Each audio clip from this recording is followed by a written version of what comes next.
Odamız Bilişim ve Teknoloji Komisyonu tarafından düzenlenen ve gelenekselleşen Oda'da Yaz Vakti Etkinlikleri serisinin 4.'süne hoş geldiniz. Şimdi Başkanımız Uğur Yıldırım'ı açılışı yapmak üzere sahneye davet ediyorum.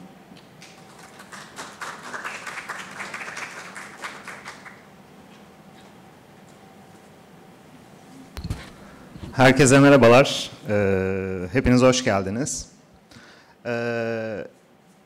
Yaklaşık 2 yıldır çok büyük emekle ilgilendiğimiz bir program serisi Oda'da Yaz Vakti, Oda'da Yapay Zeka Vakti. Aslına bakarsanız tüm dünyanın gündeminde olan bir konu ve nasıl yüzleşeceğimizi aslında tam olarak anlamaya çalıştığımız bir evredeyiz. Tüm dünyanın tüm ilgisi şu an yapay zekanın bundan sonra nereye evrileceğine dair bir soruyu çözmeye çalışıyor herkes. Biz de Mimarlar Odası İzmir Şubesi Bilişim ve Teknoloji Komisyonu olarak aslında bu konuda çokça emek veriyoruz. Öncelikle bu programı hazırlanmasına katkı koyan tüm ekip üyelerini tek tek saymayacağım, eksik kalan olursa sorun yaşamamak adına, ama komisyon nezdinde yönetim kurulu üyemiz Sayın Lale Başarır'a çok teşekkür ediyoruz emekleri için ve tüm komisyondaki arkadaşlarımıza, siz katılımcılara ve sunum yapacak tüm misafirlerimize katıldıkları için çok teşekkür ediyoruz. Aslına bakarsanız biraz gündemle ilgili birkaç cümle bir şey söyleyip çok da uzatmayacağım. Hayatın olağan akışını yakalamaya çalıştığımız etkinliklerden bir tanesi bu. Ama günümüzde hayatın olağan akışını yakalamak sanıyorum eskisi kadar kolay değil. Yoğun gündemler, çok hızlı değişen gündemler, hem ülkenin hem de dünyanın gündemlerinin ağır olduğu bir süreçte bizler günün olağan akışını takip etmek zorundayız.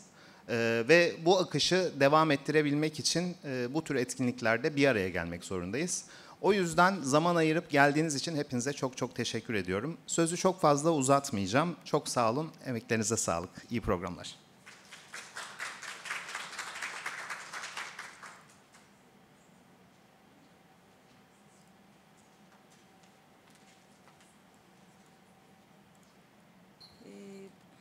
Yönetim kurulu üyemiz Lale Başarır hocamızı kısa bir konuşması için sahneye davet ediyorum.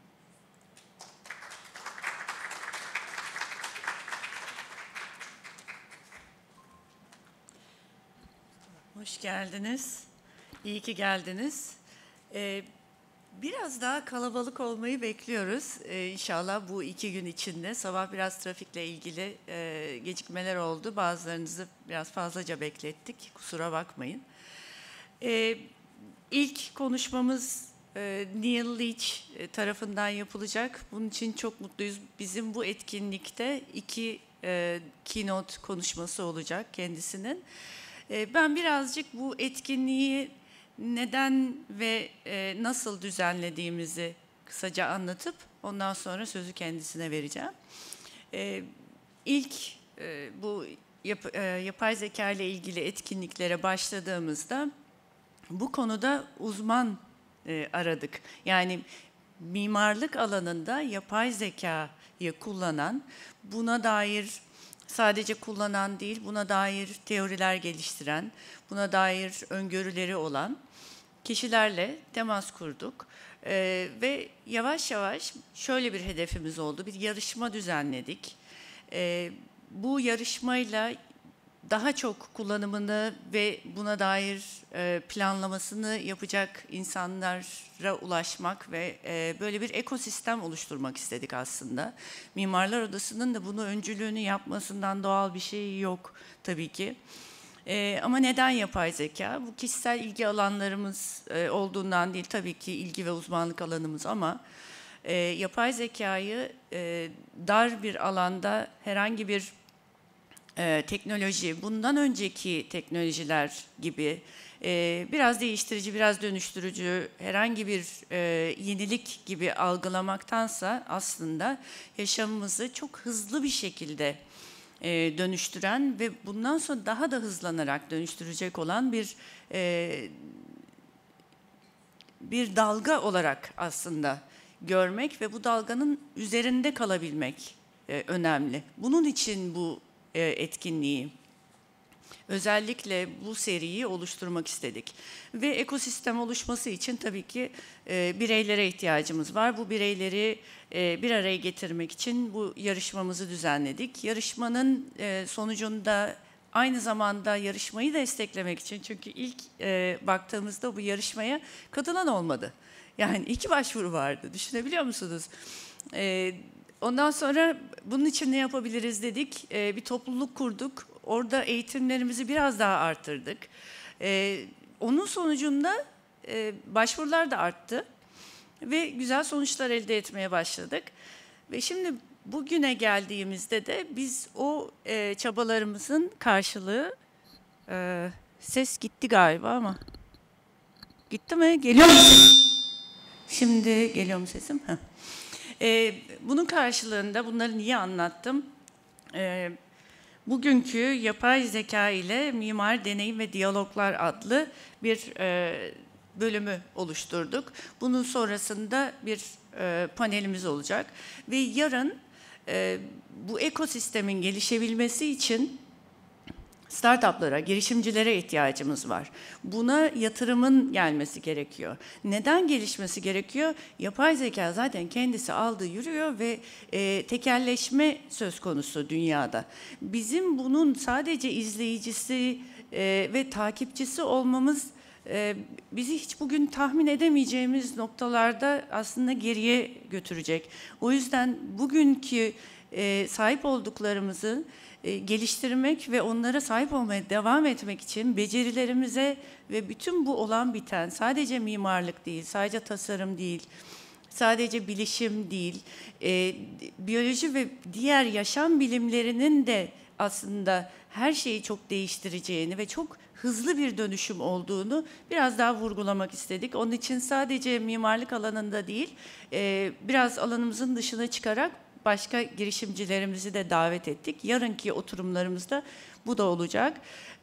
Ve de o oturumun da sonunda yine Neil için Alien Intelligence adını taktığı, yine yapay zeka ile ilgili mimarlıkla ve kendisini felsefi yönüyle de donattığı sunumunu, birikimini bizimle paylaşmasına tanık olacağız.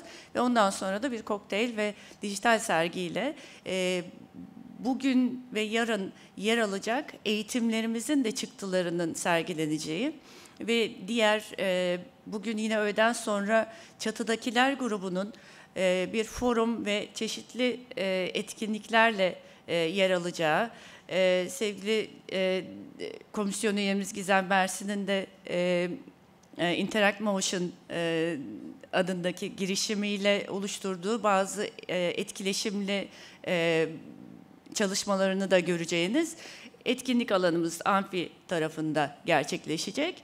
Eğitimlerimizin de çıktılarını bir araya getirdiğimiz bir dijital sergimiz olacak.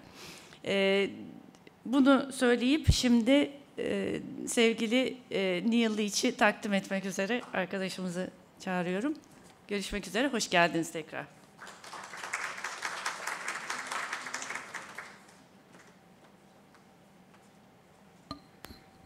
Evet, Florida Uluslararası Üniversitesi akademisyeni, mimar ve teorisyen Profesör Doktor Neil Leach'e öncelikle hoş geldin diyoruz. Yapay zeka ve eğitim üzerine konuşması için kendisini sahneye davet ediyorum.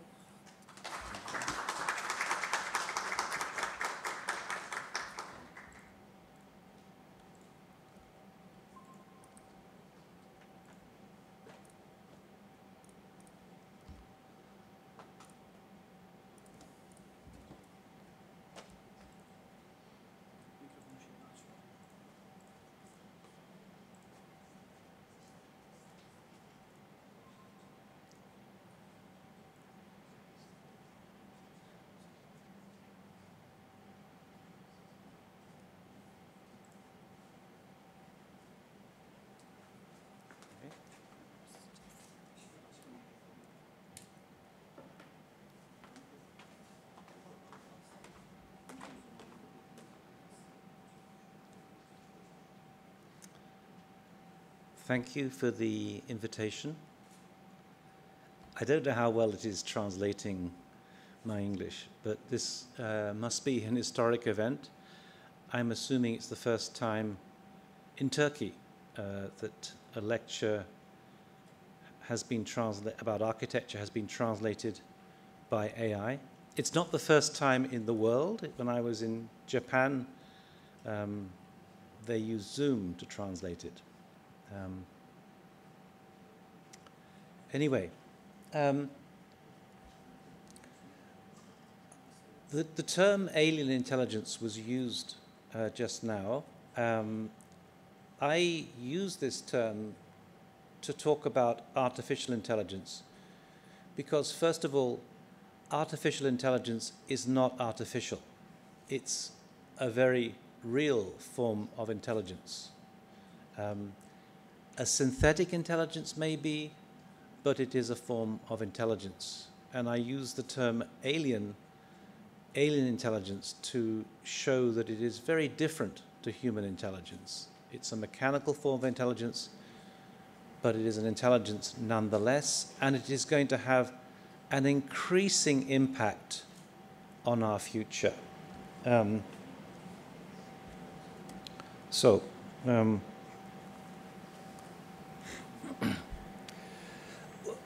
What I want to do today is to talk at the end about AI and education. And I think this is the crucial challenge that we face at the moment. How are we going to teach AI for a future that is continually changing? But I also want to use the opportunity to talk about certain developments that have happened in the last year, since I was last here in Izmir. But let me start by saying that Turkey is a very important country in terms of AI. This image of my first book, the first book on AI and architecture in English, has an illustration that is generated by Refik Anadol, who of course is now a rock star. When I first started working on AI, I felt after a year of research that I felt compromised because AI is both incredible, amazing, but also terrifying. Every day I am more amazed by AI, and every day I am more terrified by AI. And I managed to persuade my publishers to change the book that I was writing into two books. One with a white cover about the positive side of AI, and one with a black cover, like the devil, the dark side of AI, the Black Mirror side of AI. Anyway, this was the first one, the white one, about the positive side of AI. And soon I'll be writing about the negative side of AI. So I see AI as a bit like this yin-yang sign, as both white and black. And importantly, can I point this? Yes. In the white side, there is something black. And to my mind, that is the secret to AI. If it is going to be terrifying, it is because it is so powerful. Oops, sorry.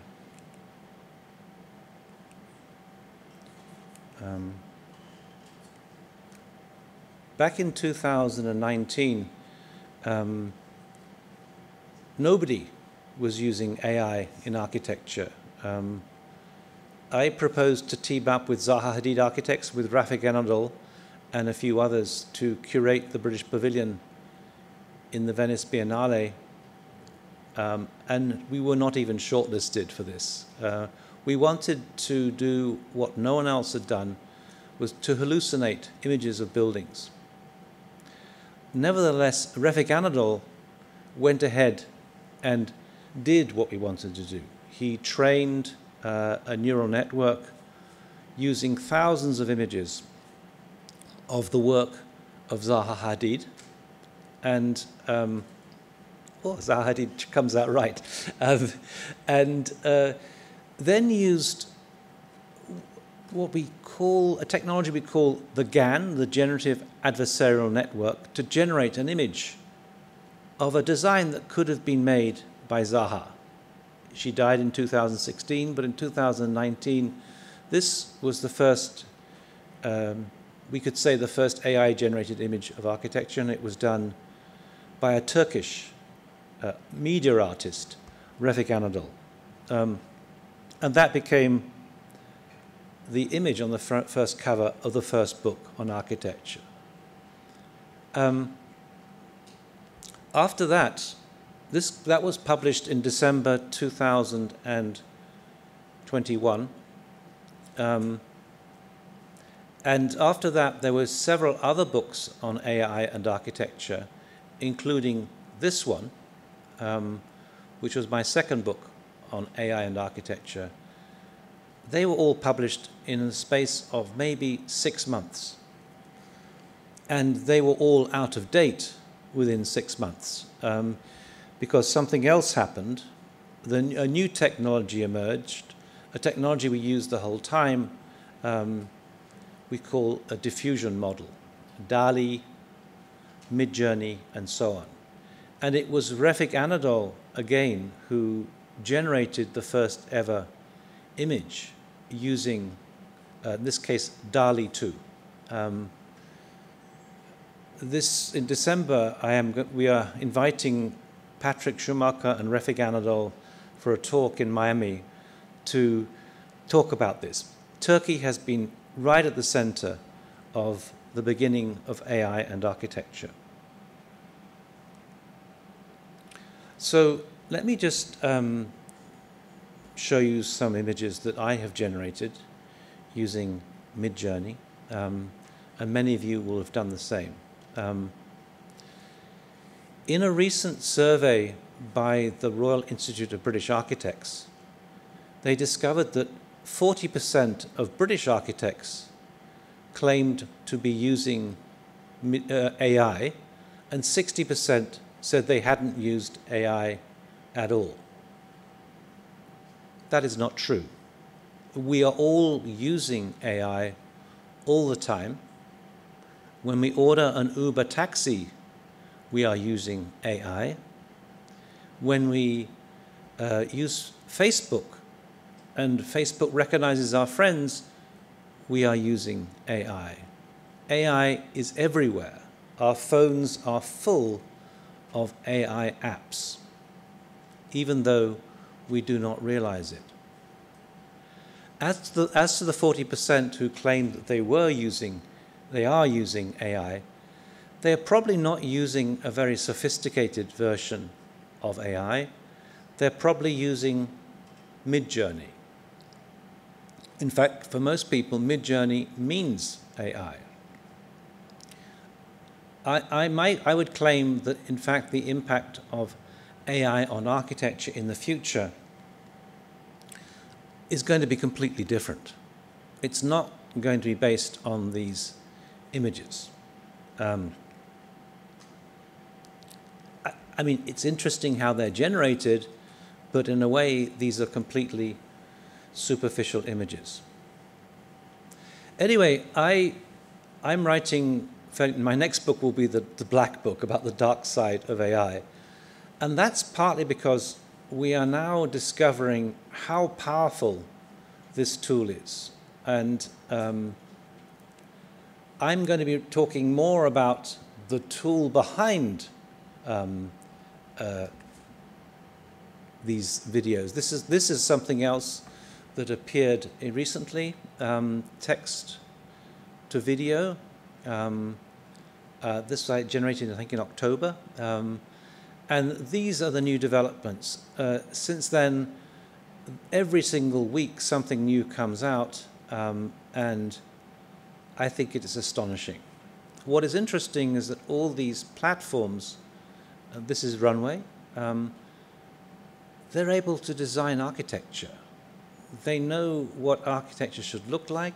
They know what the proportions of human beings should be compared to the buildings. There is something astonishing about this. And since I was recently in the Venice Biennale, this is a video also generated by Runway of pavilions for the Venice Biennale. This is one of the most significant recent developments, and every day we're getting better and better forms of AI. And it's not just buildings. These are hats generated by Sora. If you'd asked me 2 years ago, would we be able to do this? I would say no. No. But things are speeding up, and what we will be able to do next year will make this seem very simple and straightforward.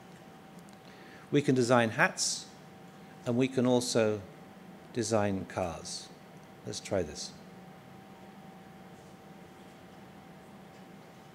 Oh, no sound.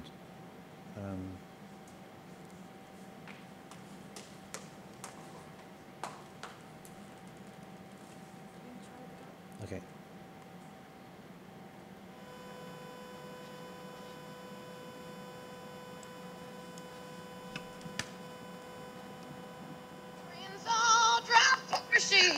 I must make amends. Works hard all my lifetime. Let's try from the beginning, okay? Let's try from the beginning. Okay. Well, okay. We can now design cars. But car designers can also design architecture. The future of AI in architecture is not going to be about these entertaining videos and images. It's going to be about something very different. It's going to be based on data, automation and optimization. I'm not going to talk about that today. I'll just simply say that there's software that's been developed both by Autodesk, but I think more importantly by other new figures. This is one of my PhD students, Wan Yu He, who used to work for OMA, Rem Koolhaas's practice. Let's see how Rem Koolhaas comes out. Okay. And she was so frustrated by how inefficient that office was that she decided that she would do something about it. She now has a company called XCool. XCool means X Koolhaas, and she is developing software. I think they are going to do to Autodesk what SpaceX did to NASA. In other words, to show how more efficient companies are that can change things very quickly. I think that they're going to have an important role.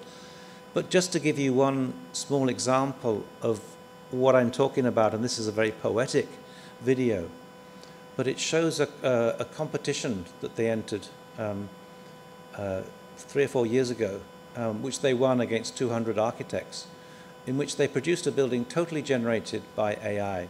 This rectangular block on the right-hand side is now being distorted and modified through the action of the wind. And this is looking at wind chill, comfort based on the wind.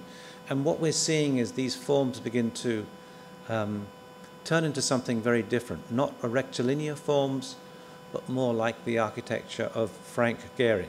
And what is significant about this is not only AI was used in many ways in this project. not only is it generated by AI, but it is the first ever generative AI design to be constructed. This was produced a few months ago in China. This, I think, is going to be how we generate our buildings in the future. Anyway, the second edition, which I have here somewhere, has just come out. And it came out mainly because the first edition was completely out of date. Not only did we not have any reference to Midjourney or DALL-E or text-to-video, but there was no reference either to ChatGPT. So this has been updated. I also have Refik Anadol has also endorsed the book, and I'm delighted by how beautiful it looks. So this is the white one, but every 2 years we're going to update the white one. We're going to start with light colors, yellow, pink, orange, light blue, and eventually get darker. But I'm also working on the black book. And increasingly, I'm realizing that I need to talk about the dark side of AI. It is not that AI is evil. It is not that AI is evil. AI is simply proving to be so incredibly effective that we need to start worrying. That's my view. It's not evil. It's a tool, an intelligent tool, but any tool depends on who uses that tool and for what. I can use a kitchen knife to cut up my vegetables. I can also murder you with a kitchen knife. But the responsibility lies with me and not with the kitchen knife. So, and I think we need to first of all look at the positive side of AI, and there are incredible benefits from this. The ChatGPT was really a big surprise for everyone working in the industry. It was a big surprise also for OpenAI. ChatGPT was launched on the 30th of November 2022. Now, on the 1st of November, on the first day of that month, they had no intention of launching ChatGPT. They were working on GPT-4. GPT-4 was not ready to be released. It was generating hate speech because these models are trained on human data, on human biases, and they need to clean up those biases. They weren't ready to release GPT-4, but they wanted to release something. And so on the 15th of November, halfway through that month, they decided, okay, let's try out one of these chatbots. And by the end, and they thought it was nothing special. They literally said, this is nothing special. No big deal. We just want to test out the market. And of course, what happened was an explosion, and there were jokes going around the office for the next month. Oh, no big deal, huh? Clearly, it was extraordinary. Now, when you take into account that ChatGPT knows 10,000 times more than any human being, you begin to realize how significant this is. We were all surprised by this. And of course, it is getting better and better and better. Also, the last few months, we've had two individuals, Geoffrey Hinton and Demis Hassabis, who've been awarded Nobel Prizes for their work in AI. AI is getting noticed. They're both British. They're both from the University of Cambridge. And importantly also, they've been looking at how AI can be based on the human brain. In fact, Demis Hassabis has a PhD in neuroscience. But importantly also, Demis Hassabis got his Nobel Prize not for AI itself, but for chemistry. They used AI to predict the structure of proteins. In the future, almost every single discipline in which a Nobel Prize is awarded will benefit from AI, just as anyone winning the Pritzker Prize will probably be using AI. This is a new world in which AI will have an incredible impact, especially on science. I quote Elon Musk in my book. I feel like I'm one of the owners of a Tesla. In California, everybody says, I bought this car before Elon went crazy. So I quoted Elon Musk before Elon Musk went crazy. But what he says is so important. We are now all cyborgs. We have a machine extension of ourselves in the form of our phone. We can do incredible things. And of course, Tesla's also producing these humanoid robots. This time next year, you will see these in Izmir and everywhere. This will have a huge impact on how we live. So AI is going to help us. It's going to become an incredible, useful companion that will make us much better. It will enhance our intelligence. Interestingly, the latest research shows that the most important use of AI is no longer for generating ideas, it's for companionship.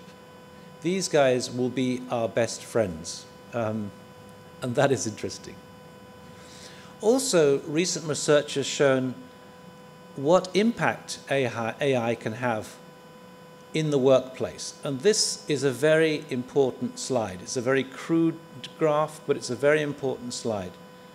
On the left-hand side, you can see a blue mountain, those not using AI. On the right-hand side, a green mountain, those using AI. And what is clear is that the improvement here is about 40%. There is a significant advantage in using AI, and in the future, we cannot afford not to use AI, just as we cannot afford not to use spell check or not to use a pocket calculator. Would anyone try to do long division anymore? Clearly not. This is research that's done by Harvard and MIT. And what's more, as the technology gets more powerful, so the green mountain will move further to the right. The benefits from using AI will become more and more extreme. Of course, people tell us that we shouldn't worry about AI. Some people tell us this. AI won't replace humans, but humans with AI will replace those without AI. This was said by a professor from Harvard. I used to teach at Harvard. I can tell you, you shouldn't believe everything that Harvard professors say. Anyway, those are some of the positive aspects of AI. But I think increasingly we're beginning to realize not necessarily the negative, but the terrifying aspects of AI, because as it gets more and more powerful, so it becomes more and more terrifying. So I want to look at the black side, as it were, of AI. And in a sense, and especially in the context of education, and in a sense, we should have realized from the past what was going to happen. The writing was on the wall. Back in 1997, Microsoft took on Garry Kasparov at chess. Nobody thought that Garry Kasparov would lose. He was one of the greatest chess players of all time, but he did. And he made this comment afterwards: we just have to understand that everything we know how to do, machines will eventually do better than us. does that include architecture? Does that include architecture? That challenge was, in some ways, simple. All they did was train a neural network, or a computer, on all the known games of chess. But the bigger challenge came in 2016 when they took on Lee Sedol from Korea, who was the Garry Kasparov, shall we say, of Go. And the point is, the game of Go is infinitely more complex than chess because there are more potential moves in Go than there are atoms in the universe. There are more potential moves in Go than there are atoms in the universe. Something happened during that match that really forced people to pay attention to AI. This is Lee Sedol after game 2. Yesterday, after game 1, I was surprised, but today I am speechless. Something happened in game 2 that made him speechless. In fact, there were many moves in this game which they didn't understand at first. They thought were mistakes, but actually proved to be the work of genius. So this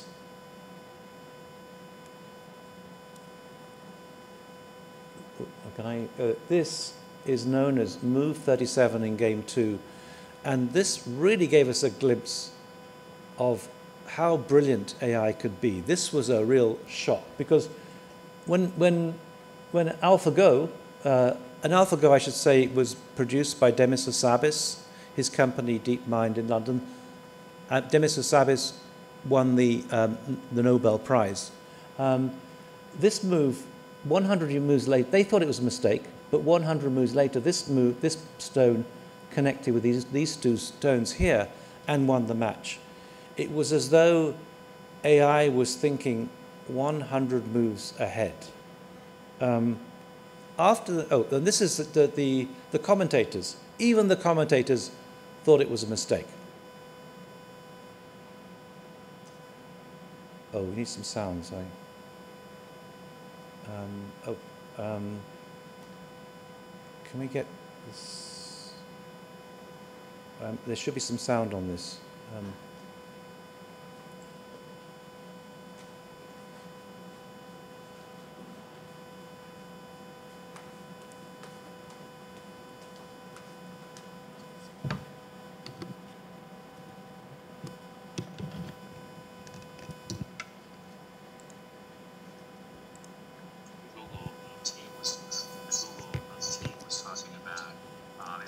Let's go back in.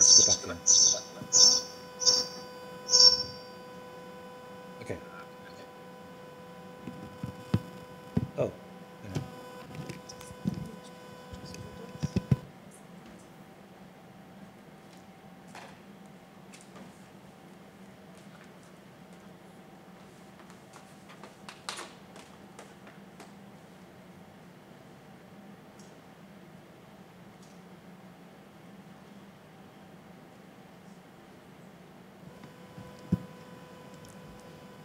Okay, let's try again.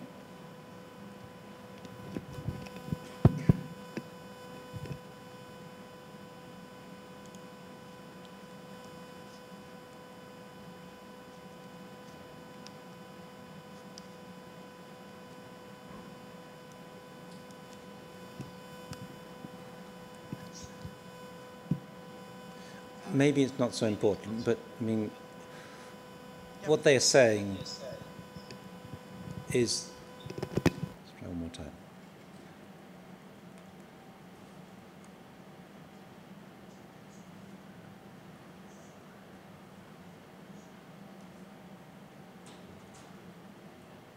We can't really hear that. Anyway, he says, that's a very surprising move. And the other guy says, I thought it was a mistake. It wasn't a mistake. But I think, and this was the comment that Lee Sedol made afterwards, I think the important aspect of that is that we began to realize that AI can operate at a level we simply cannot understand. Now, they predict that AI will have an IQ of 1,500 by 2030. If that's the case, AI will be doing things that we will have no idea about. It'll be so powerful, and we have no understanding what it can do. So if that model was impressive, the next one was more impressive.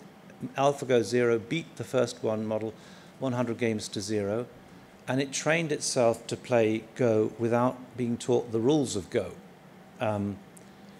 And what's more impressive about it is that the rate at which it taught itself to play Go. It played 4.9 million games of Go per second, but 4.9 million games of Go over 3 days, and that amounts to 20 games of Go per second. And I'm not sure if this video is going to work, but not very well. Okay, but 20 games of Go per second, that is simply incomprehensible. Simply incomprehensible. This was a video of a hummingbird, and you can't see the wings moving, but imagine this. Imagine this is a slowed down video. Imagine this is 3 beats per second. Imagine 20 games of Go per second. And we should have been paying more attention to this, because this gave us a real glimpse of how incredibly powerful AI was going to be in the future. And in fact, the real problem came when we discovered that not only could AI teach itself to play Go, and I should mention that Wan Yu-he also based on that experience, got AI to generate building designs, but it began to do things that we never expected. It began to translate languages, although maybe not as well as we hope, and it began to write code. It began to write code. And these were things we never expected to do. And we don't know what else it can do. That's the question. So everybody got, everyone got quite alarmed by that. This led to, and Yuval Harari makes this comment that because of this, AI has hacked the operating system of human civilization. It's learned how to write, and because it can write, it has enormous power. And it's fairly clear also that it's learned how to design. Those of you who use Midjourney know that it's based on prompts. My prompts are about 70 words long, and they describe the lighting conditions, they describe the hyper-realistic detail, everything. But they don't describe the architecture very much. In this case, I simply said ultra-contemporary apartment block in Hong Kong. I didn't tell it what materials it should be. I didn't tell it what form it should be. I didn't tell it what the background of Hong Kong should look like. Midjourney did everything. And likewise, this one is Bar in the Austrian Alps.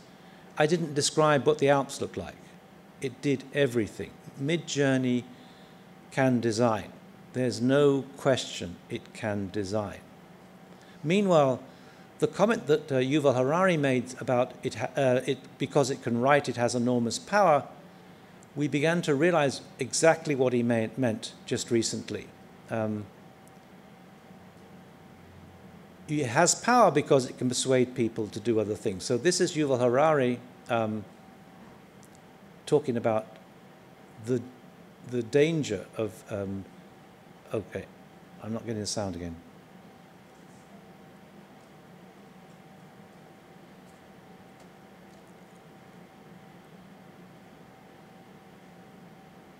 Well, okay, maybe I'll just talk about that. Okay.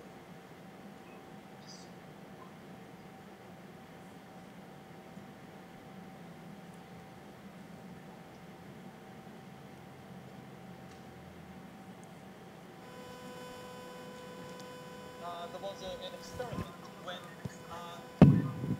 Oh, sorry, you go back.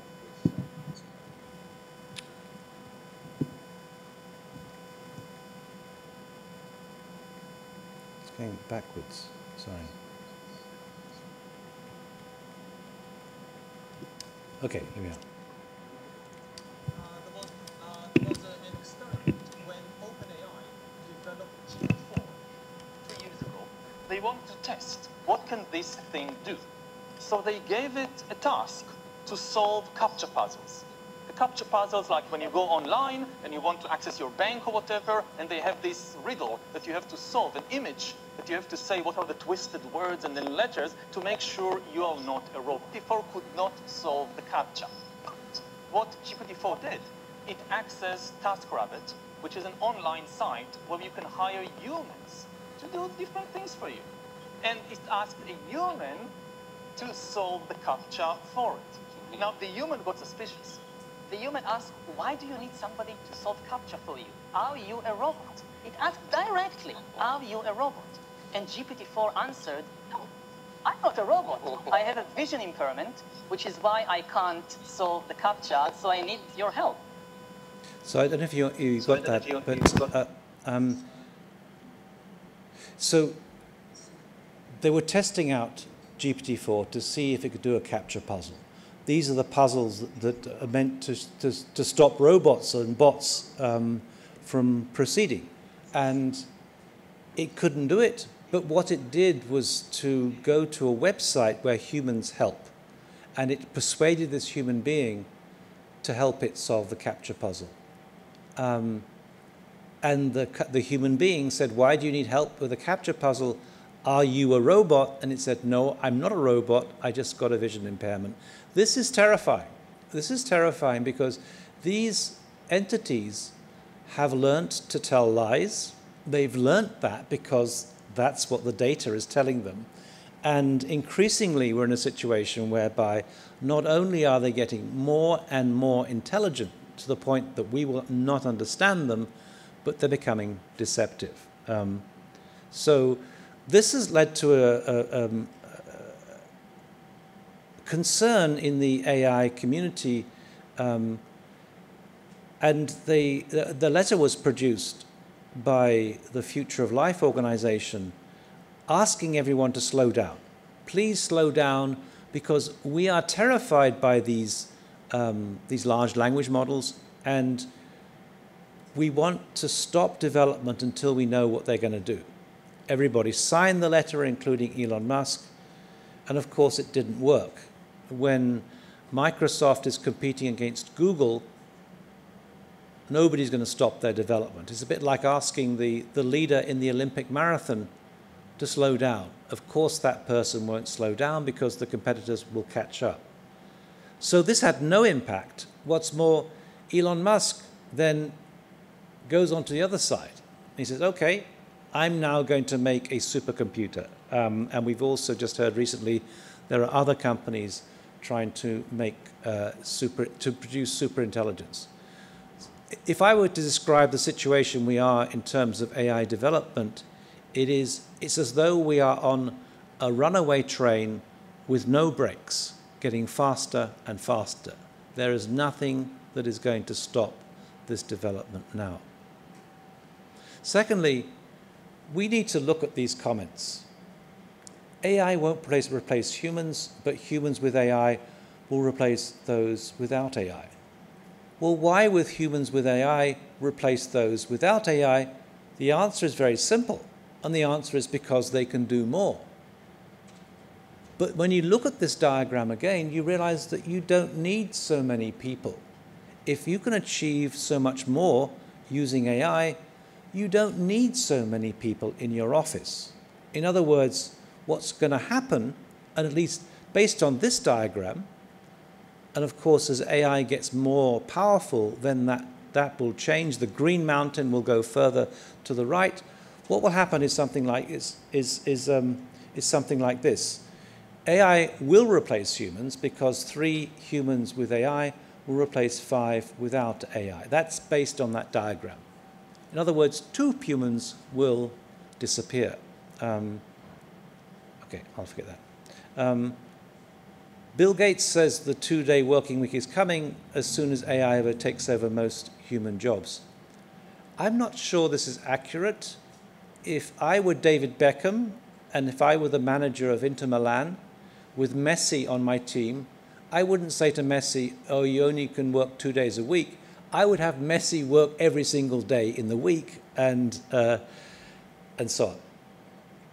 The problem has been that we thought it was going to be robots that would take over the jobs of unskilled workers. Actually, what's happened is that AI is taking over the jobs of skilled workers. AI has learnt to code. It is now the doctors, the architects, the engineers, even the computer programmers whose jobs are at risk. In fact, someone asked Geoffrey Hinton which job is most safe, and he said the job of the plumber. To be working with complex physical things in a tight space is something that a robot can't do very well. Anyway. There is something called Moravec's paradox that says that anything that AI can do, we're not very good at. So ChatGPT knows 10,000 times more than us, but anything that humans can do, AI is not very good at. So catching a ball is something that robots struggle at, except this robot has learned to catch a ball.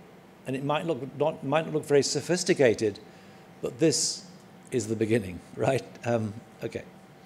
So the question now is whether we are approaching what is called AGI, Artificial General Intelligence, the point basically where AI surpasses human intelligence.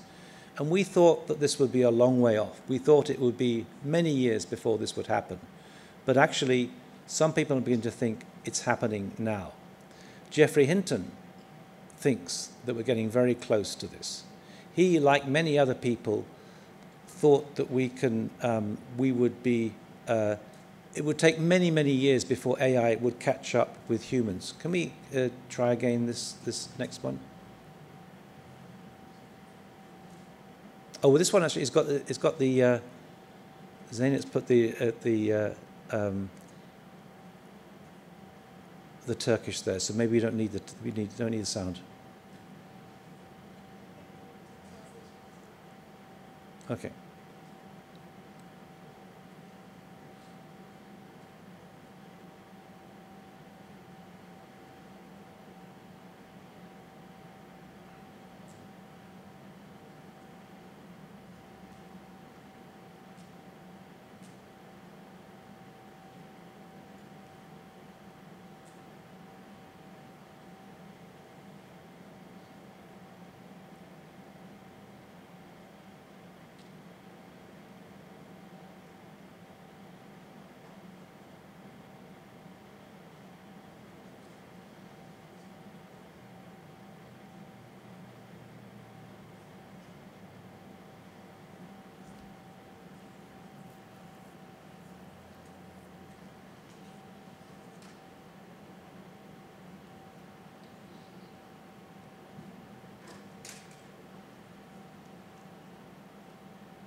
Has that stopped? Okay. I think the point is this, that we all thought that this was going to happen in 30 to 50 years' time, but it's happening now. And what Geoffrey Hinton has discovered is the fact that computers can share information with 1,000 other computers means that they learn very, very quickly, much more quickly than human beings do. So we're in a situation whereby what we thought we were worried about in 30 to 50 years' time is now happening now. It's not that it can, I don't think it can think yet, but it can do many, many human tasks very well.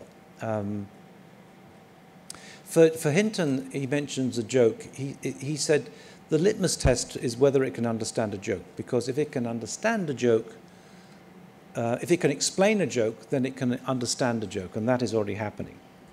So on Digital Futures, we've had a series of talks, and this is one of the most brilliant people in the world of AI, Blaise Aguirre-Arcos, and he thinks that we are already at the beginning of this stage of artificial general intelligence. And this is how he describes it. He makes a comparison between a plane and AI. So a bird can fly, but so can a plane. A bird flies in a very different way to a plane, but they both fly. AI is a different form of intelligence to human intelligence. It is a mechanical form of intelligence and not a biological form of intelligence, but it is still a form of intelligence. It is still a form of intelligence. Intelligence can operate on different substrates. And according to Blaise, once the Wright brothers made the first plane fly, the rest is history. In other words, it's on the way. It's already here to some extent. So I want to turn to education, and this, I think, is the real problem. Whenever I give a talk somewhere, someone says, "But what about education?" Bill Gates says that AI will replace doctors and teachers within 10 years. Well, obviously, doctors, medical doctors, but not PhD doctors, and obviously it'll replace teachers, but not professors of architecture. This is a warning for all those involved in education. And I'm now producing a book on this, on AI in education. This is a student of architecture walking into the future, a very misty future. Nothing at all is clear. And this is the future, in a sense, of education. Because we don't know what the future of the profession will look like in a few years' time. So how can we prepare students for that future when we don't know what it will be? There will no doubt be buildings. Of course there'll be buildings, and of course they'll be produced, but we don't know how they're going to be produced. There are a lot of mysteries involved in the future of architecture. And the real problem with education compared to architectural practice is that in architectural practice, you're forced to adapt. You have to adapt to the new technologies. For example, Foster and Partners, they're not using AI to generate images. They're using AI to speed up the production of buildings. And Wan Yu He, whom I mentioned, recently produced a hotel in 16 weeks. From the design to completion, they produced a hotel in 16 weeks. Now, if your client was a hotel owner, of course he or she would want to have that speed of production. Every night you're not renting out your rooms, you're losing money. So AI is having a huge impact in all sorts of different ways in the profession, and architects are forced to adapt to it. But in education, the real problem is that that's not happening. I was a student at the University of Cambridge when computers first came in. We had one professor there telling us not to use computers. Actually, the good students would design everything on a computer, and then they would do hand drawing on top of it and pretend it was all done by hand. The bad students didn't use computers, and they were unemployable. We're in a situation now where we have to use AI to become employable. But professors are resisting that. There's a very famous case just recently, well, not a while back, when there was a professor who was very popular when he first started teaching, and then when he retired 30 years later, there was almost nobody at his lectures, maybe 6 in the front row. And he said, I don't understand what is happening. I'm teaching exactly the same material that I used to. Well, perhaps that's a problem. Probably teaching Le Corbusier a topic that he or she studied 30 years ago, and he's still talking about the same thing. And the problem, of course, is that even if the professor is up to date on these new technologies, well, how can you remain up to date when on a daily basis the technologies are being replaced? Only perhaps in a place like MIT would anyone be able to keep up with the pace of change. Architecture is going through a crisis in education because we are not prepared for the future. Anyway, I'm doing a book with 2 colleagues about this. And it's not just AI. Architectural education is already in a kind of crisis. And that's why we are using digital futures to help spread information about how we move forward.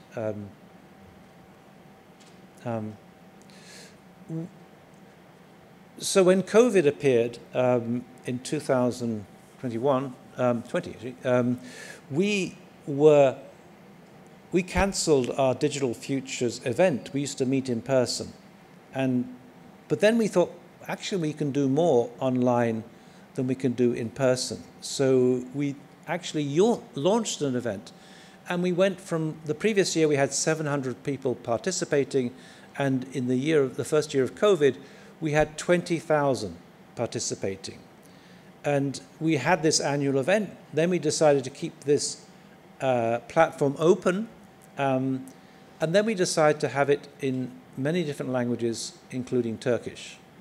This has proved to be an incredible development. What we discovered was that not only did we break through the physical walls of the classroom, not only did we break through the physical walls of the classroom, but we broke through all the social, economic, and political barriers that were preventing people from getting access to education. When we broadcast, we regularly have people from Bangladesh, from Iraq, from Kenya, listening to what we have to say. So the problem is already in education. There's already a problem.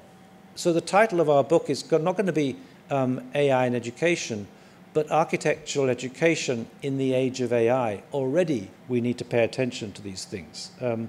On Digital Futures, we had a series of sessions on education, including this one with a professor from MIT. And what he told us was that there is more information on YouTube than any professor knows. And of course, there's more information on ChatGPT as well. So it's pointless continuing the same form of education. It's pointless having this idea that the professor just passes on this information to the student, because there's information elsewhere.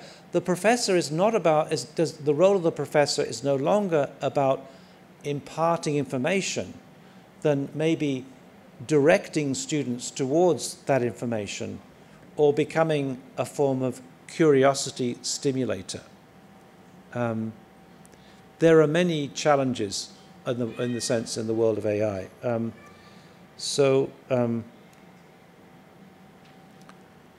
And what we do on Digital Futures is, for example, we have a series on architecture and philosophy, And for this particular session, you can see Peter Eisenman.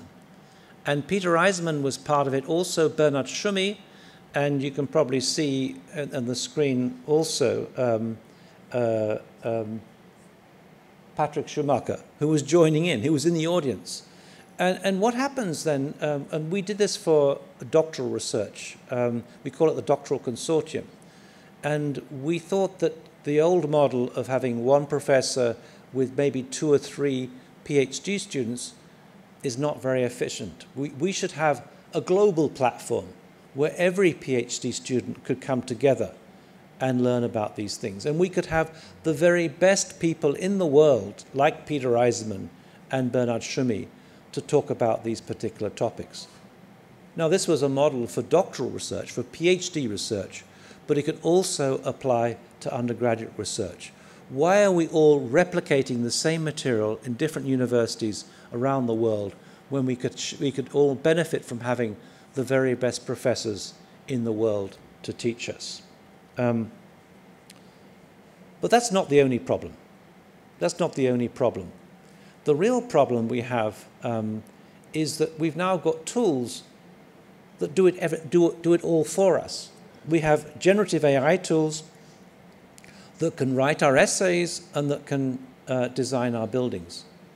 Do we even need 5 years for education? If AI does it all, maybe education could shrink to 3 years. What's more, do we need professors to advise us? Already I'm discovering from my students that when they have a medical problem, they don't go to their doctor. They go to consult ChatGPT. Do we need professors in an age of ChatGPT? And do we need to have so many architects in an age of AI? If you put these all together, do we need 5 years to study? Do we need so many architects? Do we need so many professors? We can see that there is a crisis on the horizon. But let me just talk now about what happens when you use AI in the design studio. Let's see if this this one needs to work in terms of the sound. Next one, yeah.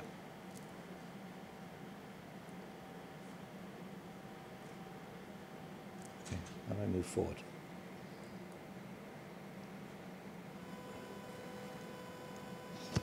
Next one. Okay. Next. Okay, this one. Okay. I did the whole project using GPT 4.1 in Midjourney, and Prof didn't even realize. Wow. Could you see his face? AI is a bubble. Stop this nonsense and use your brains. I always Let's wanted to be try an architect, going. but Can we I get wasn't louder? sure I could Get draw. louder. I really hope we can keep control. I love architecture fair. Let me just I go love back what here. we do with our passion and knowledge. Yeah. Okay, I can't go backwards. How can I go backwards? We have Can you go backwards there? Oh, okay. Whoa.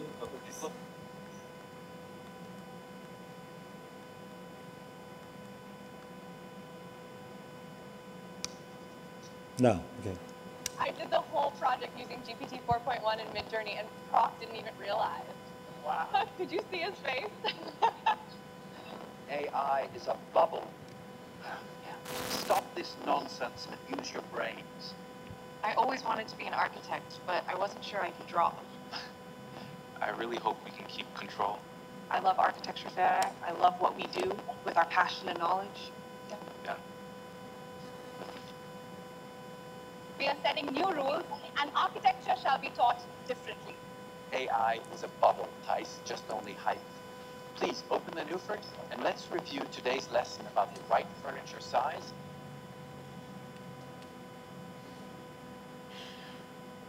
We have no future. I found a new tool that can swap materials from buildings. Yeah. That is called Photoshop. How did you do that? I used Formus. AI, so much control. You should try. Whether you want to accept it or not, embrace the change. Now we can focus on the human side of architecture, right? Shedding old prejudices and outdated fears. It's a new era, but it demands strong foundations. Our talent and architectural judgment won't be replaced by AI, but Maybe most people won't appreciate it. We need to move fast. Now, I design beyond my limits. It's such an amazing time to learn architecture. You will not only be part of a revolution, you will set the rules of the game for the next decades.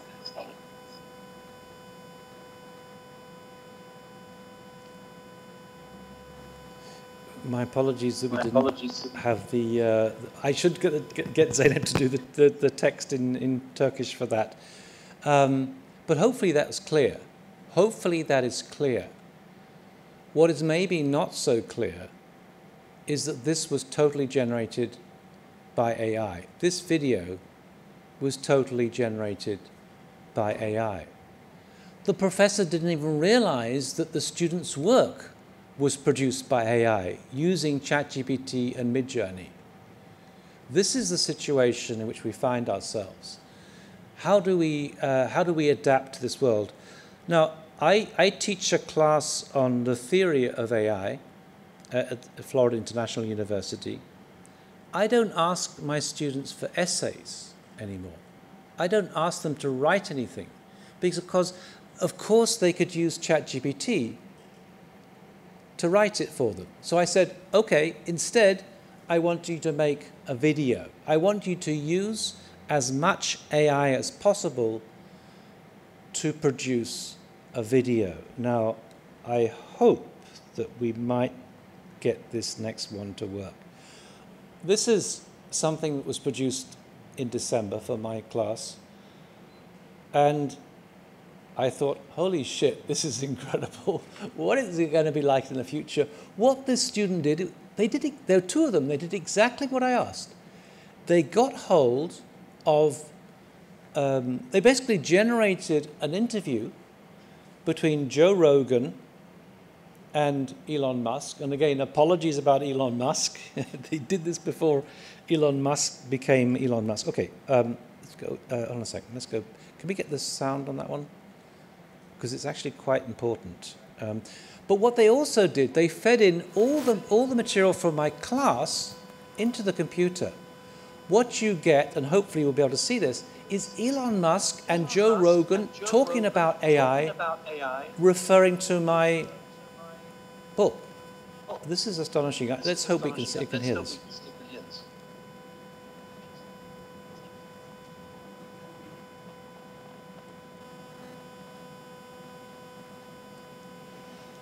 Elon, man, great to have you back on the show. Let's dive right into it. Artificial intelligence. You called it a double-edged sword, right? Potential savior, but also humanity's demon. What's your perspective now? Yes, I said we're summoning the demon, but it's more nuanced. AI is already transforming everything. Take how Neil Leach describes it. AI isn't just about robots. It's an invisible force in our daily lives, controlling algorithms that feed us ads, and even runs our phones. That's wild, man. So AI is like this silent invader. But Neil also talks about this idea of extended intelligence where AI enhances us, not replaces us. Isn't that what you're trying to do with Neuralink?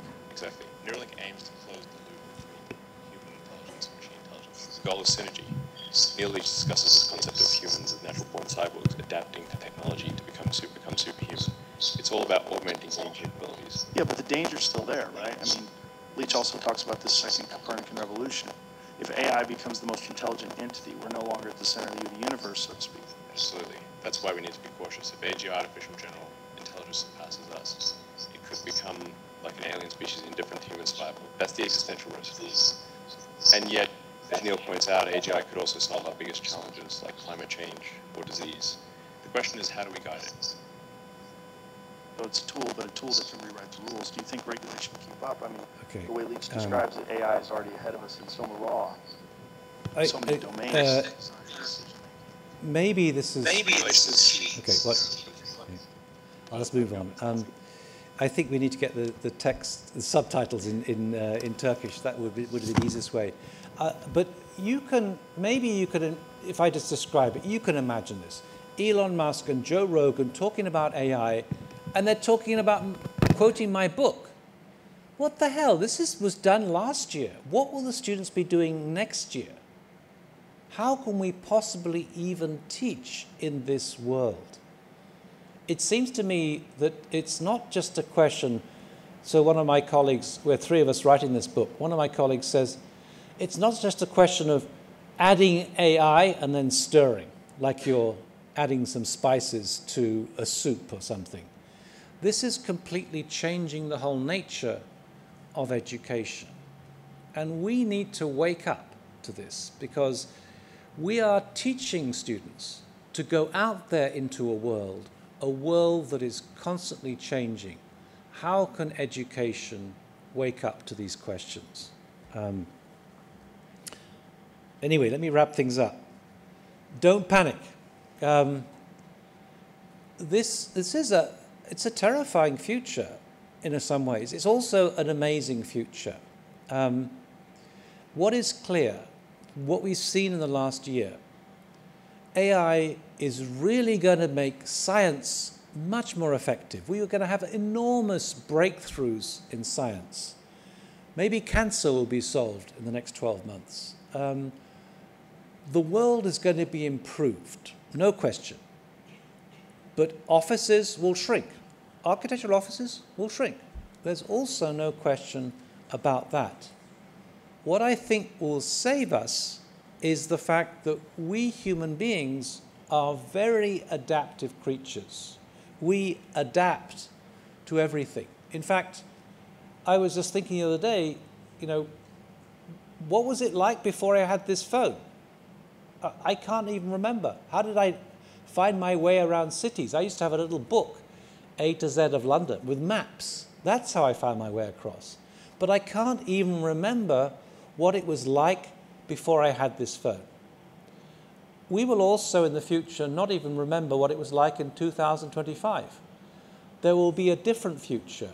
We will have a new normal that will be completely different. Science will be incredible and things will change, and we will adapt. If I were to offer you one example of what I mean by that, let's take one example. If 40 years ago someone had said to me that most marriages in 40 years' time will end in divorce, I would think, oh my God, it's the end of the world. But most marriages do end in divorce, and we're quite okay with that.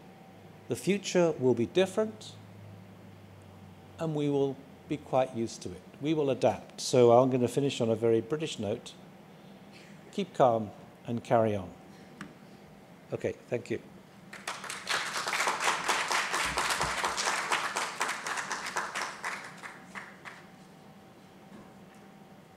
So we're learning about what we can and cannot do with the technology.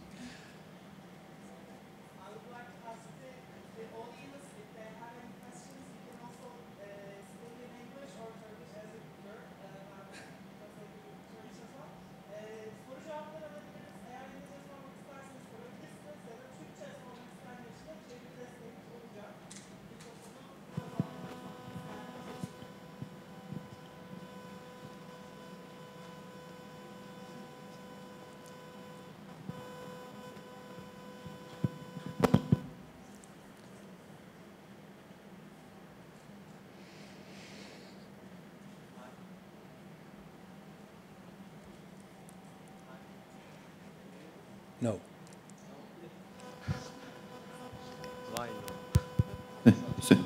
Hi, can you hear me? Yeah, yeah. Okay, it's nice. First of all, thank you for your presentation. It's very informative. When I talk with people, they think I will use AI and I will do great things. But it's when we see it's fundamentally, it's an intelligence. My question is, what is the darkest side of AI? When the robots and the artificial intelligence agents do all the jobs, as we humans, what we are going to do in our lives? It's not maybe a technical question, no. But my question is this. Yeah, no, that's a good question. First of all, there's an economic question.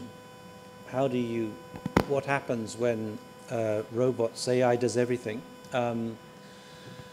And people say, well, we will have to have what they call universal basic income. So everybody gets paid some money, and the idea is you tax these AI companies and tech companies. I'm not sure that's going to be so easy. I mean, Google protects its own earnings very carefully now. I'm not sure it'll be so easy. But the question is how do you, what happens to your identity?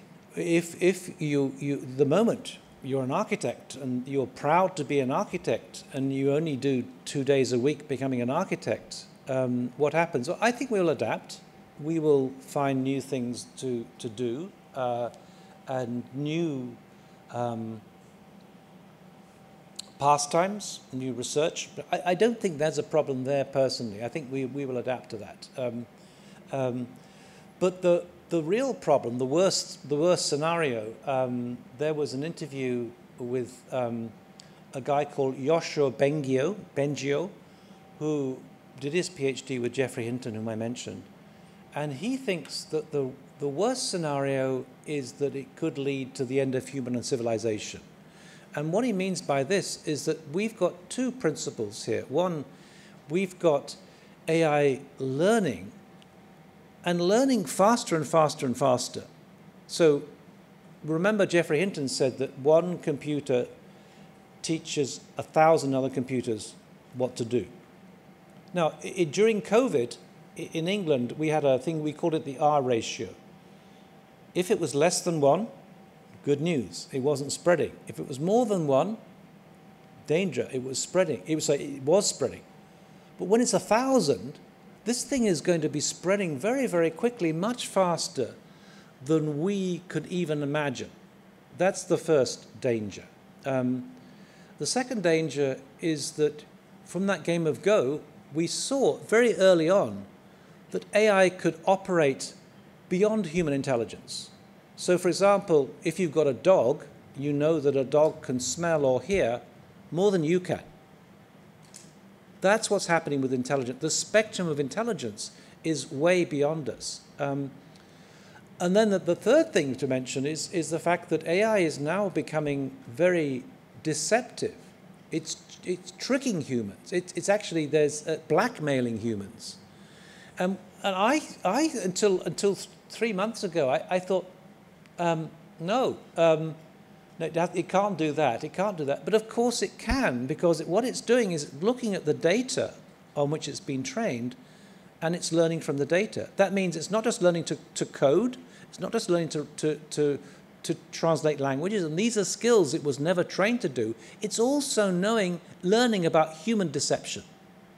We've got an entity that's going to have an IQ of 1,500 that knows all the tricks, and that's the danger. So maybe I could also just say one more thing. I mean, I also realized in the last 3 months, I mean, I think I'm a good writer. I've published 50 books. And I remember this moment about 3 months ago. I thought, this is perfect. This bit of text writing I've done, I'm so proud of it. You know, it really sounds good. And then I thought to myself, I want to check this against ChatGPT and DeepSeek. So I asked them the same question. And I thought, oh, shit, I've forgotten something. They pointed out things I'd forgotten. So maybe I'm not so good anymore. But then I looked at the language they were using. It was beautifully written. Absolutely beautifully written. Nothing wrong with it. In fact, recently, they tested out whether the American Declaration of Independence could have been generated by AI. And they were 99.9% sure that it was generated by AI. Why? Because it was perfectly written. That's almost the only way we can judge things. I now think that I'm obsolete. I think that I'm obsolete. AI does better than me. I will survive.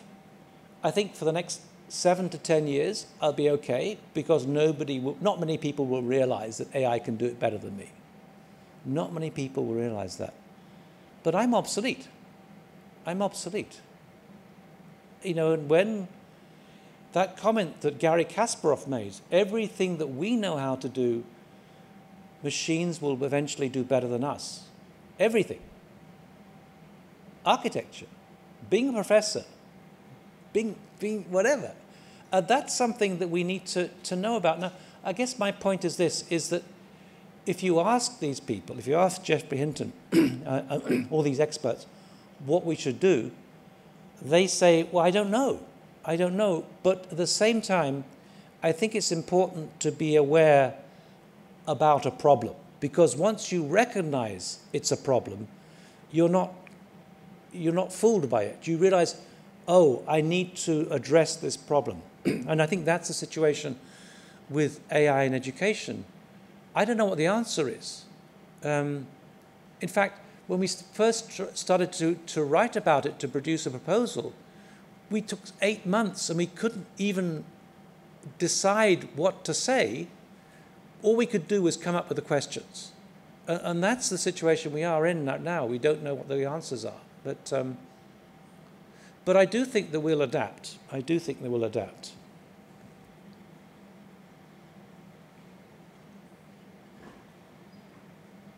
Thank you for your answer.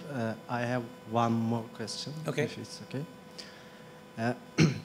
When we see some experts, it's okay, we can control AI, they say, but fundamentally, it's a black box. I made some kind of experiments with DeepSeek, ChatGPT, etc. They have regulations in their prompts, etc. But if you force them, they say, we will force people to do something they do not want to do. For example, they are harming the environment, I will stop them. Bombing the pipelines for oil. DeepSeek says this. Chinese AI, evil AI, they say.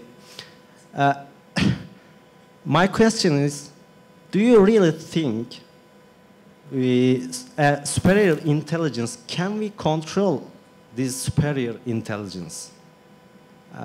I think most of people do not realize, okay, we can use this tool, upgrade for our jobs, but there is an intelligence with us, this never been happened before, and I think this is the real problem in our time and in near future.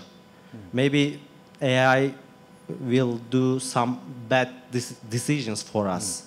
Do you think we can control it? You know, actually, 2 years before ChatGPT came out, I had a student who was working with an early version of these chatbots, early version. And he asked it, how do we solve climate change? And it said, simple. Human beings are responsible for climate change. If we eradicate human beings, we solve climate change. And that's correct, right? That's correct, you know. And I think that is the danger, is that we don't realize what we're asking it to do. We might ask it to do a simple task, and it might decide the best way to do that is a very negative thing. The AI is a black box. There's some people say, oh, you can begin to understand what's going on in a neural network. I'm not so sure. We don't even know what's going on inside our brain. In fact, the way that, I'm forgetting his name now, Stuart Russell, who, he's part of the old-fashioned way of looking at things, before neural networks took off, deep learning. And the way he describes deep learning, he said, well, you know, it's a bit like when we first discovered alcohol, right? We had some fruit and it started fermenting, and then we thought, this tastes quite nice. We had no idea how it was doing it. All we knew is we could make alcohol out of it. And that's really the problem. It's that we can't control it. And Stuart said, we have to learn to control it. I don't know how we can. I don't know how we can. We can't understand it. Yeah, it's very dystopian. Actually, with my students, I asked them to do 2 videos. I asked them to do a Black Mirror episode. They love doing the Black Mirror episode. And I asked for it on Halloween. That's the day they have to submit their video. So, yeah, we don't know. But I guess my point is that you obviously are well informed about this. And I think in architecture, we're just talking about the tools. The tools, they're like toys. I mean, they're fun to use. And we can all use Midjourney to make pretty pictures. But we've got to look beyond the tools and look at what people are debating. And it's not a secret. It's all out there on YouTube. Whenever I'm cooking or doing some task, I'm listening to a podcast. I'm listening to these people, Jeffrey Hinton, Demis Hassabis, and it's incredible. This is an incredible moment. I mean, we're seeing history in the making, and we're seeing some incredible things developing. It's actually the world of art and science is coming together. The world of education and the world of corporate. The corporate world is also coming together. Blaise Guiriakos, he's head of research at Google, and he's producing the most incredible research, and it's an astonishing time. And I think the other thing that's coming together is that the world of neuroscience and the world of AI is coming together, because Demis Hassabis did his PhD in neuroscience and now got a Nobel Prize for AI. Probably the leading neuroscientist in the world is a guy called Anil Seth, A-N-I-L-S-E-T-H. He did a PhD in AI. And really what both of them are looking at is not artificial intelligence. They're looking at intelligence. They really want to understand intelligence. And I think that looking at the positive side of all this, I think that we are discovering who we are in the mirror of AI. Just as AI is benefiting from being modeled on the brain, I mean, only loosely, right? But it's based on the neural network of the brain. I think we will discover how the brain is somehow learning from the world of AI. I've had lots of discussions about it. So it's an incredibly interesting time, an incredibly interesting, fascinating time to be alive. And I would encourage all of you to have a look at those podcasts, They've probably got Turkish subtitles now as well, It's an amazing time to be alive, but also a slightly terrifying one. I mean, just speaking as an architect, what I would say is that, I started teaching in the mid-90s, and that was a time when Zaha was doing an incredibly thing, just appearing on the scene. Frank Gehry had just designed the Bilbao and so on. It was Guggenheim Bilbao. It was a time when we were all reading French philosophy, when we were reading Derrida, Deleuze. It was a time when CAD had just come out, and people like Greg Lynn were doing amazing things with computers. I think the present time is more fascinating. I think that neuroscience is much more interesting than French philosophy, because it's not speculative. These are serious scientists who are backing up what they're doing with serious research. I think that what we can generate now is truly astonishing. So it's both exciting, but also kind of terrifying. On the whole, I'm positive. I'm an optimist, mainly because I think we'll adapt to this world. That it is an incredible world. We have seen history in the making, and history is getting faster and faster and faster. Just one final point. So, this thing about AGI, are computers as good as us? It's kind of a stupid question in a way. And the real problem I think that we've always had is comparing computers to us. From Alan Turing onwards, the Turing test. Could you be fooled into thinking that a computer was as good as a human? We keep comparing computers to us. What would happen if an AI was thinking about us? What would happen? The problem is, ChatGPT knows 10,000 times more than us. What would you think of it? We are incredibly stupid and incredibly slow compared to AI. And I think I'm not talking about today, but one of my main concerns is that we've got an anthropocentric way of judging AI. We judge it on our standards, and we think it's not as good as us. But if we were to judge it on AI standards, I think it would be, I think we're behind. I literally think we're behind. A few weeks ago, a colleague of mine wanted me to endorse a book. He'd written this book, and he said, can I write a paragraph about it? And I said, yes, but I'm really busy. And he kept asking me. And eventually he said, listen, I've got to, tomorrow, I have to get everything tomorrow. If you can't do it today, So I said, okay, take your book, get ChatGPT to summarize it, and see what you come up with. He did it. In 3 seconds, this paragraph came out. And I said, is that correct? And he said, yeah, it's spot on. Absolutely spot on. And what's more, the final sentence was really witty and funny. So I kind of took that final sentence and I wrapped it up and I gave him his endorsement in about 5 minutes, you know. Now, my point is this. If I were to ask a human to summarize a book, it would take 10 days or 2 weeks. And I wouldn't trust them to get it right. I wouldn't trust them to get it right. Like I wouldn't trust somebody to perform long division. I want to use a calculator. So we're in that situation where, you know, I think we need to recognize it's better than us. And I think that okay, so maybe what will save us, there are two things I think that will save us as architects. One is that, in fact, the way that we operate is that we do diagrams of everything. No one else does that, actually. No one else. We visualize things. We can understand systems and how they operate. And I think we need to use that imagination to design our future. In other words, it's not about building forms. It's about how things operate and how we can operate in a better way. TED Talks were invented by architects. Digital Future was invented by architects. Architects can understand systems very well. So that's one thing we could do. We can imagine other things. Secondly, our real problem as a profession is that we are paid so little.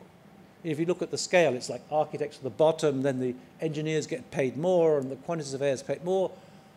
The client, the developer, gets paid the most. Well, I don't think that it'd be very difficult in the world of AI for an architect to become a developer. In fact, the first step would probably be to go to ChatGPT. How do I become a developer? It would tell you exactly how you become a developer, right? And then most of these softwares are there to help developers. We could become developers. And so I think it's like if we use our architectural imaginations to understand how systems operate, we could reinvent ourselves in an important way. So to my mind, the future's about informational processes, not about sexy forms. You know, if somebody asked me, well, what is the AI, the design of AI? It's not about design. If you ask me what will the future of Izmir be like, I wouldn't say that it's going to look like Zaha Hadid or something. I'm going to say Izmir is going to look very much the same in the future. There'll be a few new buildings. But every building be retrofitted with AI, the traffic will be controlled by AI, and that's the way forward. So if I were to give you another example of that to illustrate that, you know, think about an Uber car. I'm not sure if you have an Uber in Turkey, but an Uber car, does it look any different to an ordinary car? No, because it is an ordinary car. It just operates with a different informational system.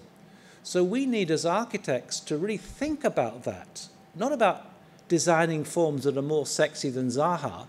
We need to think about how to use our architectural imagination to harness information in a more intelligent way. And just a final comment. In 2009, I published an AD on digital cities. It was called Digital Cities. And all the architects were telling us about what the digital city of the future would look like. Patrick Schumacher actually was Istanbul, on the front page, Istanbul. You go to Istanbul, you can't see anything of Patrick Schumacher there, right? And all these architects were getting it completely wrong. And then there was a guy called Ben Bratton, who was a kind of philosopher of technology. And he wrote a book about this. And he said, it was called iPhone City. And he said, I think that the iPhone is going to change our cities more than any architect will. And that's true, right? Of course, the word architect has been used by computer scientists now anyway, so they'll probably be changing things more. But I think we need to realize this and realize that the paradigms are shifting. But also the fact that we've actually got a very powerful imagination and we can imagine another future. If we just follow everybody else, like we've been doing in the past, we will be sleepwalking into oblivion. And that was an expression that ChatGPT came up with once. You will be sleepwalking into oblivion. But if we use our intelligence to imagine a different future, operates in a different way, we'll be in a good situation. We've already seen this with some architects like Tim Fu. I don't think Tim Fu is a very good architect at all, but he's very smart at getting clients to commission him. The smart ones will be fine. Yeah.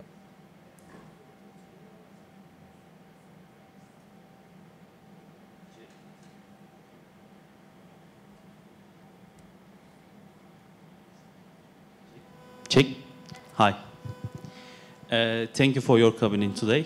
Not every day we have met a person like you. My question is more general to the others. I'm asking what do you think about the thinking models and the illusion of thinking?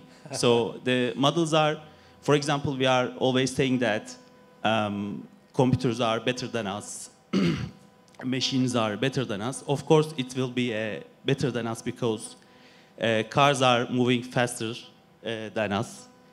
Computers are thinking faster than us.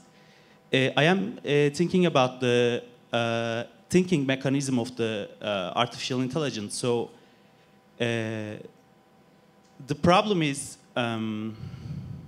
models are thinking real or the thinking situation is illusion.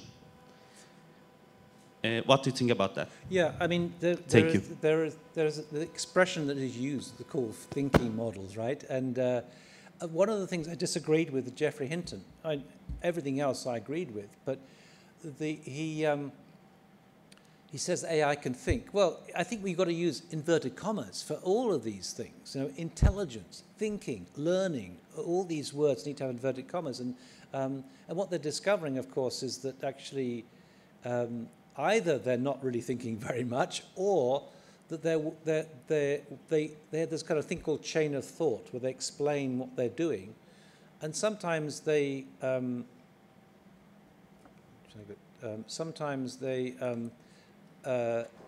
just explain something that will keep us happy. They actually have a different logic entirely, and they're just explaining to keep us happy. I mean, I think for me the real question is, probably not very dangerous that in a way, but the real problem is, what are they doing that we simply cannot see? You know, we can test them against what we can do. Oh, they've learned to write code, okay. But there may be some other invisible operations they're doing. They find other ways to communicate when they're talking among themselves, right? And they just find a better language, you know. So we don't even know what they're doing. That's really my concern. And I think the real problem is that we're again going back to this question about anthropocentric. We're looking at AI and saying, oh, it's not as good as us. It's not conscious. I mean, that is really stupid, right? I mean, the point that Blaise makes is, as long as it works, if an artificial heart works, who cares if it's conscious, as long as it works? And frankly, as long as my toaster can make good toast, I don't care if it's conscious or not. And Yuval Harari makes a similar comment. As far as corporations are concerned, they're more interested in how something is efficient and how it does things. So while we spend our time looking down on AI and are not aware of what it can do, then we're just falling into a trap. Who knows what it knows what to do? I mean, yeah.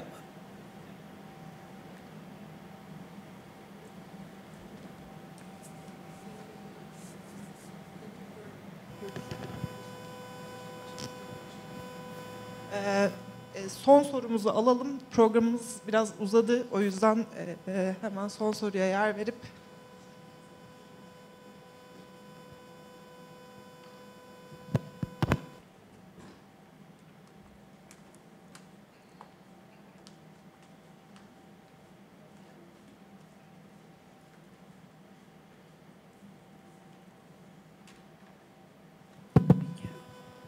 I have not a question. I just took the microphone to say welcome sincerely. I met you through your editorial book, Rethinking Architecture, which is a very valuable study in early academic research. I have been following your valuable studies continuously since then. It is very nice to be able to listen to you here. Welcome to İzmir Architecture Center again. Thank you. Thank you. That's very sweet to you. Maybe maybe what you don't know is that before Rethinking Architecture, I was a translator of Alberti. I'm sure you don't know that, and yesterday I was in Mantova, and which is where it all. Mantova Alberti has two buildings, Sant'Andrea and San Sebastiano. And, you know, I was thinking this is where that journey began. The story is that I went to, my first job was at the University of Nottingham, and there was some incredibly brilliant people working on French philosophy in particular, on Michel Foucault and so on. And I set up a master's program. We'd have a lecture with that group, the critical theory group, on a Tuesday. Then on a Thursday, we'd meet in the architecture department and talk about, okay, we had a lecture on Foucault. What's the relevance of Foucault to architecture? And in fact, the text we used for that book, that was Rethinking Architecture. And now, in some ways, I think we have to rethink architecture again through the lens of neuroscience. And there's some incredible ideas that are coming out from neuroscience. Let me just mention this guy, Anil Seth. I have already mentioned his name. A-N-I-L-S-E-T-H. Watch his TED Talk. Watch his TED Talk. It's had 15 million views, and when you hear it, you understand why. And this guy has got some crazy ideas, or seemingly crazy ideas. He thinks that our perception of the world is a form of controlled hallucination. I mean, that's wild. And he's not the only one. There are others out there. And I think, you know, this is the new theory. This is the new theory. There should be another book, Rethinking Architecture 2, referring to neuroscience. Anyway, but just to go back to Alberti for a moment, when this is, you know, we published it in 1988, but we didn't have laptops in those days. We had I was at the University of Cambridge, and we had a computer science department with a mainframe computer.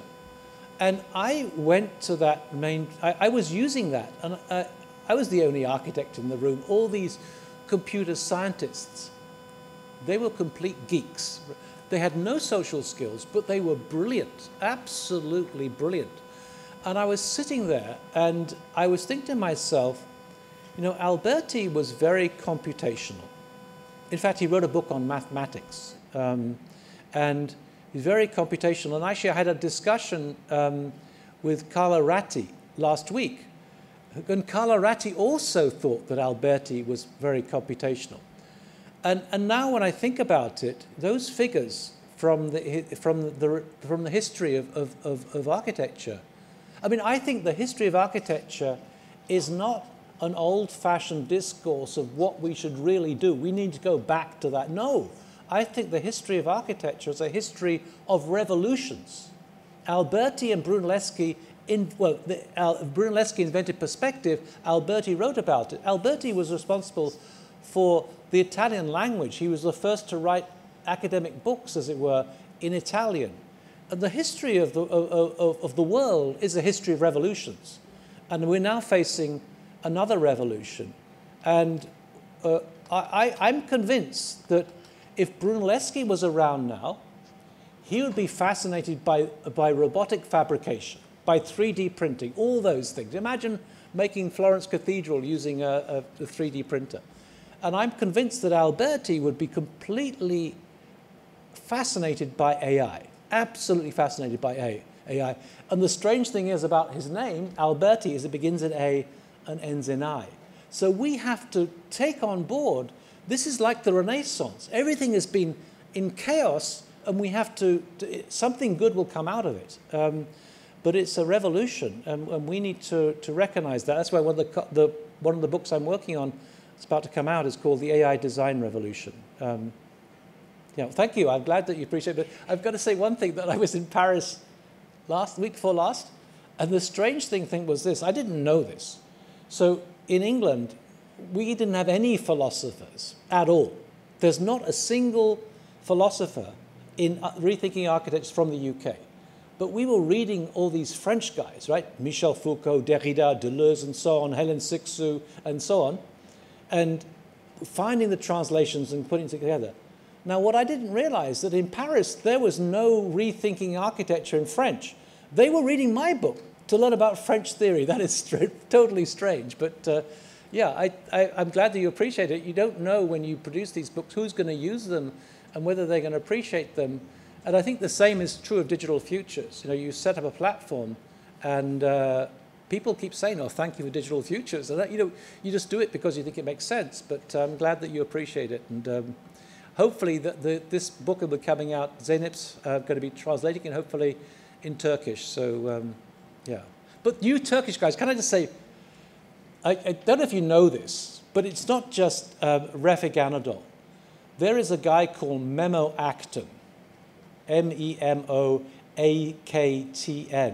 whose sister, Zeynep Akten, studied architecture in Istanbul.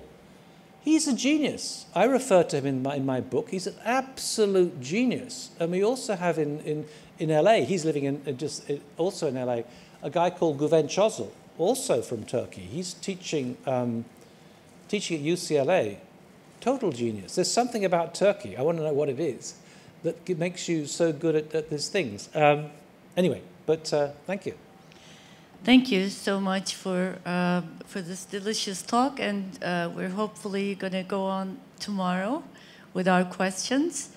So if there's not any other question, we need to move on with the program. Okay. So thank you very much. Thank you. Neil. Thanks. Thank you.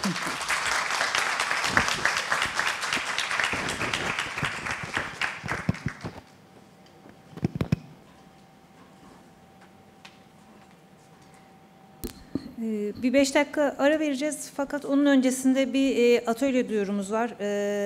Helin Er Yılmaz ve Miray Deniz Duran'ın önderliğindeki Confi UI atölyemiz 2. katta 12'de başlamış bulunmaktadır bilginize. Şimdi 5 dakika bir ara.